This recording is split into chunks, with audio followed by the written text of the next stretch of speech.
مقتدیوں کے آداب۔ کل ہم نے بتایا تھا امامت کے آداب، آج مقتدیوں کے آداب۔ صفوں کو درست کرنا، صفوں کو درست کرنا۔ نبی کریم صلی اللہ علیہ وسلم فرمایا احسن اقامت الصفوف فی الصلاۃ، آپ صلی اللہ علیہ وسلم فرمایا نماز میں صفوں کو اچھے طریقے سے درست کیا کرو۔ امام کہے گا اپنی صفیں درست کر لیں، مقتدیوں کا کام ہے صفیں درست کریں، ٹھیک ہے نہیں؟ صفوں کے درمیان خلا نہ رکھنا، دور نہ کھڑے ہونا، ٹھیک ہے جی۔ اگلی صفوں میں نماز پڑھنے کی کوشش کرنا۔ نبی کریم صلی اللہ علیہ وسلم فرمایا اللہ اور اس کے فرشتے اگلی صف والوں پر رحمت نازل کرتے ہیں، ٹھیک ہے۔ امام کے پیچھے اہل علم اور اہل دانش کا کھڑا ہونا، دیندار، عقل والے، زیادہ سمجھداروں کا کام کیا ہے؟ پہلے آئیں، امام کے پیچھے کھڑے ہوں۔ ہمارا ایک غلط رواج کہ ہم پیچھے پیچھے ہوتے رہتے ہیں، پیچھے شاید اس وجہ سے ہوتے ہیں بعد میں جلدی نکل جائیں۔ سنت کیا ہے؟ اہل عقل، سمجھدار، دیندار وہ امام کے پیچھے کھڑے ہوں۔ نئی صف شروع کرنے سے پہلے پہلی صف مکمل کرنا، پہلی صف مکمل کریں گے اس کے بعد نئی صف شروع کریں گے، ٹھیک ہے جی۔ اگر صرف ایک مقتدی ہو، اگر صرف کیا ہو؟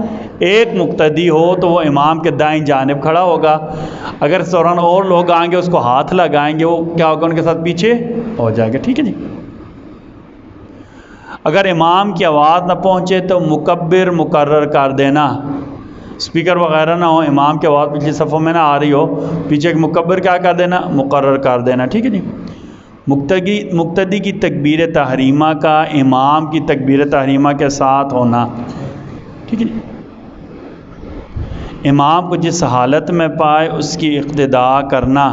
آپ صلی اللہ علیہ وسلم نے فرمایا جب تم میں سے کوئی نماز پڑھنے کے لیے آئے تو امام جس حال میں ہو وہ ایسا ہی کرے، امام اگر کھڑا ہے تو بھی اللہ اکبر کہہ کر کھڑا ہو جائے، امام رکوع کی حالت میں بھی اللہ اکبر کہہ کر کیا ہو جائے؟ رکوع میں شامل ہو جائے، ٹھیک ہے نا۔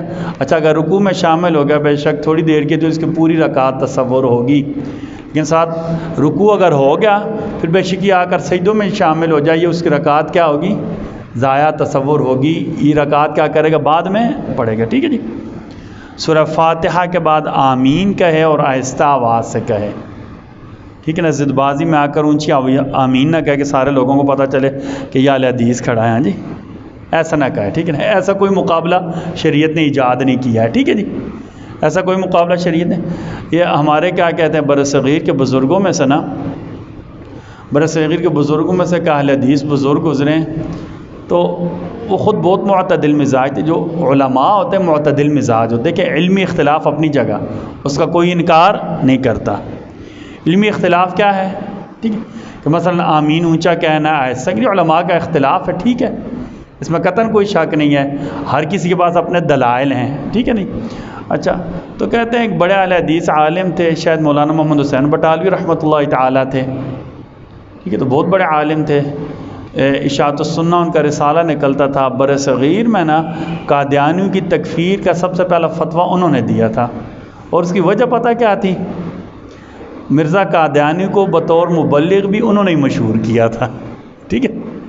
مرزا غلام قادیانی ان کا دوست تھا نا، تو اس وقت اس نے یہ ڈرامے نہیں شروع کیے تھے، ان کے پاس آتا ہوتا تھا لاہور میں چینیاں والی کی مسجد اہل حدیث کی، علامہ احسان علی ظہیر رحمۃ اللہ تعالیٰ وہاں جمعہ پڑھاتے ہوتے تھے، تو یہ باقاعدہ مولانا محمد حسین بٹالوی مرزا غلام قادیانی کو لے کر آتے، وہاں سے جمعہ پڑھواتے رہے۔ اس وقت اس نے دین کی داعی کا وہ مشہور کیا تھا، جیسے عبداللہ بن سبا جو سبائیت کا بانی تھا نا، اس نے اپنے آپ کو بطور مصلح پیش کیا تھا۔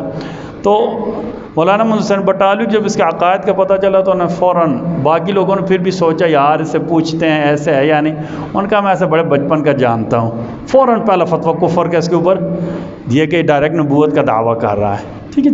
اچھا تو کہتے ہیں مولانا محمد حسین بٹالوی کی مسجد میں کوئی ہمارے یہاں بھی ہوتا ہے نا، ہمارا بھی نیا بندہ آ جاتا ہے، بڑے پرتکاب سے ہمیں ملتا ہے، حضرت السلام علیکم، وعلیکم السلام ورحمۃ اللہ، حافظ صاحب ہم دیوبندی ہیں، ماشاءاللہ بڑی اچھی بات ہے، نئے بندے کے دل میں ہوتا ہے نا، ٹھیک ہے نا جی۔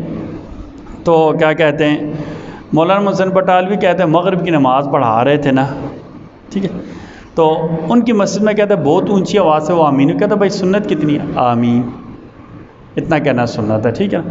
تو وہ آیا ہوتا کہ اہل حدیثوں کی مسجد ہے. اس زمانہ میں یہ تھا بھی بڑا عروج کا، بعض علاقوں میں اب بھی عروج کا مسئلہ ہوتا ہے، ٹھیک ہے جی. تو کہتے ہیں وہ نے کہا آمین. دوسری رکعت میں پھر انہوں نے کہا ولا الضالین، اس نے اور اونچا کہا آمین.